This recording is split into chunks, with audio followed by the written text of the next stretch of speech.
నమస్తే అండి.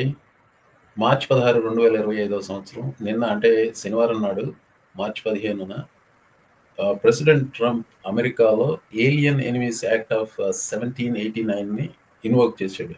అంటే ఆవాహన చేశాడు. దాన్ని వెంటనే 250 మందికి పైగా వెనిజువలన్ గ్యాంగ్ బ్యాంగర్స్ అంటూ వాళ్ళని గ్యాంగ్ బ్యాంగర్స్ అని కోర్టులో చెప్పాను. That was the label they put it. I do not trust his administration in any way. అందుకని they may or may not be gang people. So వాళ్ళని డిపోర్టేషన్ వెంటనే చేశాడు ఆ యాక్ట్ని ఉపయోగించి. ఆ యాక్ట్ ఉపయోగించకపోతే అతను డిపోర్ట్ చేయడానికి లేదు. ఆ ప్లైన్స్ గాలిలో ఉండగానే ఏసీఎల్యూ వాళ్ళు ఫెడరల్ డీసీ డిస్ట్రిక్ట్ కోర్టులో లాసూట్ ఫైల్ చేశారు. లాసూట్ ఫైల్ చేయగానే వెంటనే జడ్జి బోజ్బర్గ్ ఒక ఆర్డర్ ఇచ్చాడు. సో అది ఆ ఆర్డర్ని ట్రంప్ ధిక్కారం చేశాడు. ఆ కోర్టు ధిక్కారాన్ని గురించి మాట్లాడదామనే ఈ వీడియో నేను హడావుడిగా పెడుతున్నాను అనమాట. ఆ వార్త గురించి మాట్లాడే ముందు ఇంకొక విషయం చెప్పాలి. ఇప్పుడు మొన్న శుక్రవారం నాడు నేను attorney, immigration attorney Chand Parvathaneni గారు ఎన్ఆర్ఐ వారధి టీవీ కోసం ఒక చర్చ లాగా చేసాం అనమాట. అందులో మాకు స్పిరిటెడ్ కాన్వర్సేషన్ జరిగింది, కొట్లాడుకోలేదులండి. అందులో ఐ వాజ్ ఆర్గ్యూయింగ్ ఎంతో కాలం పట్టదు అతను కోర్టు ధిక్కారం చేయడానికి అంటూ ఉన్నాను. చాంద్ గారేమో లేదు, ఇంతవరకు కోర్టు ఆర్డర్లు ధిక్కరించలేదు, ఇక ముందు కూడా చేయడం అనుకుంటాను అన్నట్టుగా అన్నారు. Exact I don't want to put words in his mouth. కానీ అంటే మనకు తెలుగులో ఒక సామెత ఉంది, శ్రీరామ అంటే బూత్ అనేది. నేను డిటర్మిన్ చేస్తాను ఏది బూత్ అంటాను. నిన్న మొన్న ట్రంప్ ఏమన్నాడు, as far as I'm concern Chuck Schumer is not a Jew, he's a Palestinian అన్నాడు. అంటే what the hell, like he's going to tell me whether I'm a Hindu or not. ఇదేంటండి? So he is telling you who you are and then he's arresting you.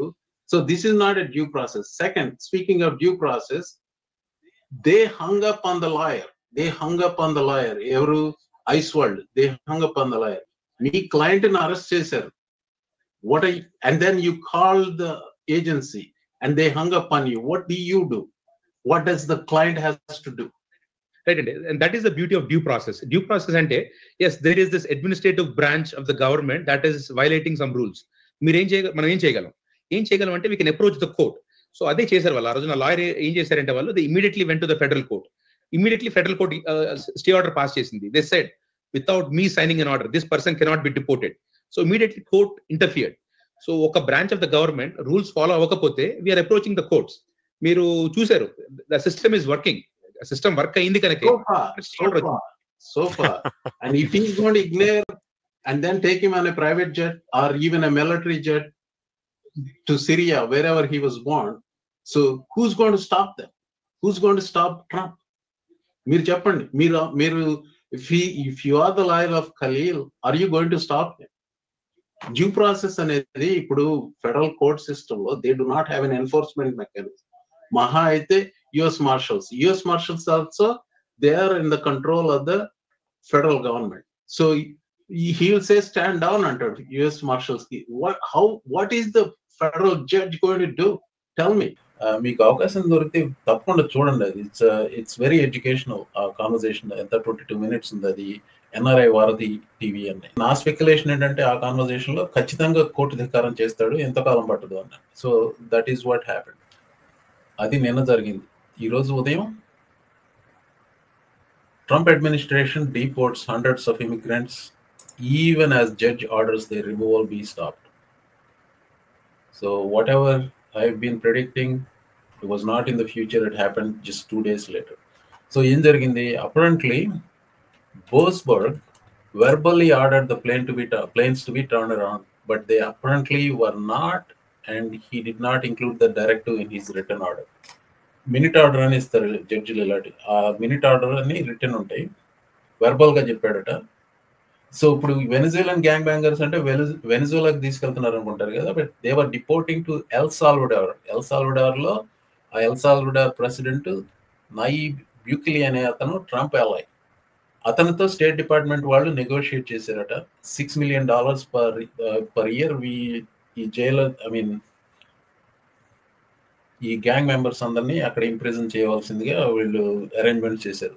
That was confirmed by secretary of state Marco Rubio. ఇక్కడ విషయం ఏంటంటే వెర్బల్గా ఇచ్చిన order judge దాన్ని ధిక్కారం చేసినట్ట కాదా అంటే maybe not in the letter but in the spirit అంటాడు ఈయన law professor Steve Vladeck, professor at Georgetown University Law Center.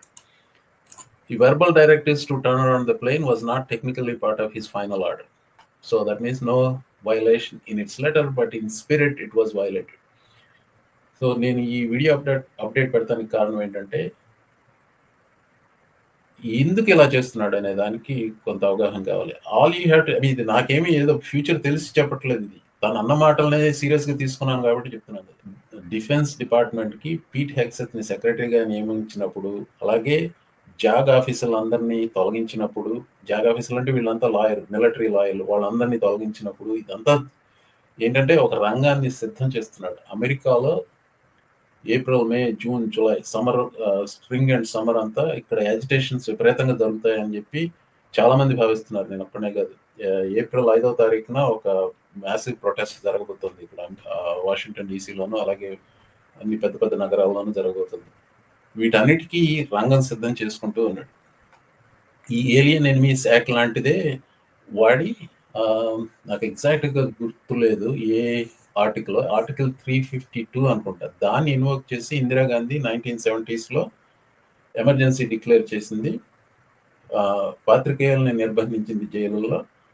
కొన్ని రకాల సాహిత్యం కాదు, కొన్ని రకాల లిటరేచర్ని బ్యాన్ చేసింది. అందులో కమ్యూనిస్ట్ లిటరేచర్ ఇలాంటివన్నీ. అది నాకెందుకు తెలుసు అంటే I was not politically that active, but I'm aware. I'm politically informed at that time. I was only a early teenagers. ఆ టైంలో మా నైబర్ ఒక ఆయన ఉన్నాడు, అన్నయ్య, ప్రభాకర్ అన్నయ్య అనేవాడు. అతనికి కొంచెం కమ్యూనిస్ట్ భావాలు ఉండేవి, ఆ పుస్తకాలన్నీ చదివేవాడు. అతను తీసుకెళ్లి గుంటూరు జైల్లో పడేసారు. 2-3 వారాలు ఉన్నాడు జైల్లో. నాకు ఆ టైంలోనే it was an outrage because he's very close neighbour, he's a very nice person, చాలా అపాయంగా ఉండేవాడు. ఈ అనుభవాలతోనే నేను చెప్తున్నాను అనమాట. This is not something to be taken like. భవిష్యత్ అనేది ఎట్లా ఉంటుందో ఎవరికి తెలియదు. ఏదో ఊహించుకుంటాం, భయపడ్డంతగా ఉండకపోవచ్చు, కానీ ఒక్కొక్కసారి మనం ఊహలకు మించిన భయంకరంగా జరగవచ్చు. అసలు టేస్ట్ ఈ ప్రొటెస్ట్లు ఎలా ఉంటాయి అనేది, అంటే అన్ని పీస్ఫుల్గా ఉంటాయా? మోస్ట్లీ పీస్ఫుల్గా ఉంటాయని అనుకుంటున్నారు. కానీ ఈ పీస్ఫుల్గా ఉన్నా కానీ తను ఎమర్జెన్సీ పవర్స్ వాడి వాటిని చాలా గలీజ్ చేస్తాడన్న భయం నాకైతే ఉంది. నిన్న బెల్గ్రేడ్ సెర్బియాలోను, అలాగే బుడాపెస్ట్ హంగరీలోను మ్యాసివ్ ప్రొటెస్ట్లు జరిగాయి. హంగరీలో విక్టర్ ఆర్బాన్కి వ్యతిరేకంగా. Viktor Orban is a prime minister, వాళ్ళు డ్యూలీ ఎలక్టెడ్ ప్రైమ్ మినిస్టర్, కొంచెం ప్రో రష్యా బెంట్ ఉన్నవాడు, even though he's a NATO ally. అక్కడ 500,000 మెంబర్స్ వచ్చారట, ఇది బుడాపెస్ట్లో. చూడండి రాసుకోలేదు. అతను విక్టర్ ఆర్బాన్కి అపోజిషన్ లీడర్, అతను హంగరీలో అపోజిషన్ లీడర్ అండి. హంగరీలో క్రౌడ్, బుడాపెస్ట్లో క్రౌడ్ చూడండి. అంచనాల ప్రకారం అబౌట్ 500,000 వచ్చారేమో. కానీ దానికంటే ఇంప్రెసివ్గా, ఇంకా ఇంప్రెసివ్గా అనిపించిన క్రౌడ్ ఎక్కడి, బెల్గ్రేడ్ సెర్బియా.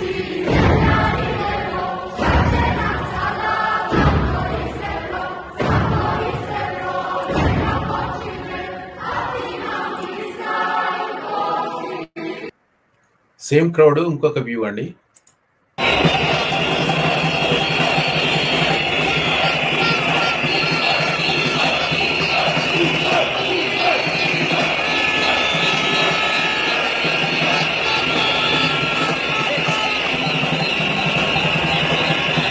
నా పాయింట్ ఏంటంటేనండి, అమెరికాలో 3 branches ఆఫ్ గవర్నమెంట్ ఉంది. ఒకటి లెజిస్లేటివ్, రెండవది ఎగ్జిక్యూటివ్, మూడవది జ్యుడిషియల్. లెజిస్లేటివ్ బ్రాంచ్ నిర్వీర్యం అయిపోయింది. వాళ్ళంతా ఒక అపోజిషన్ పార్టీ వచ్చేసి వాళ్ళ దగ్గర ఏ విధమైన పవర్ లేదు, వాళ్ళు ఏమీ చేయలేరు. ఆ పైన వాళ్ళు ఒక వెన్నెముక లేని వాళ్ళు.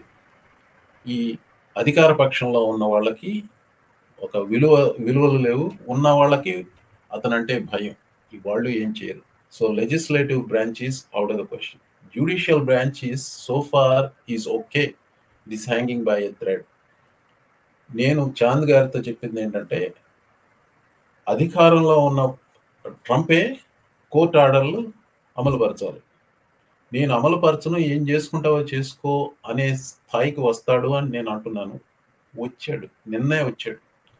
యా ఇప్పుడు ఏమంటాడు, తను వెర్బల్ ఆర్డర్లు నేను ఫాలో అవ్వాల్సిన అవసరం లేదని ఏదో తప్పించుకుంటాడు. ఇవాళ అది చేశాడు.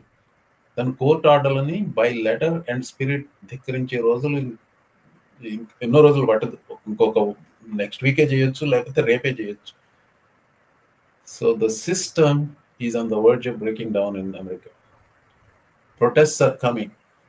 నేనేం ప్లాన్ చేయట్లేదండి. I'm not part of any planning or something. I'm just informed అంతే. I'm seeing what is happening. I mean, by putting this update, I really don't know what I'm trying to accomplish. మిమ్మల్ని భయపెట్టాలని కాదు, కానీ inform చేయాలని. Yeah, that is what I'm trying to do. I hope you are informed. Thank you.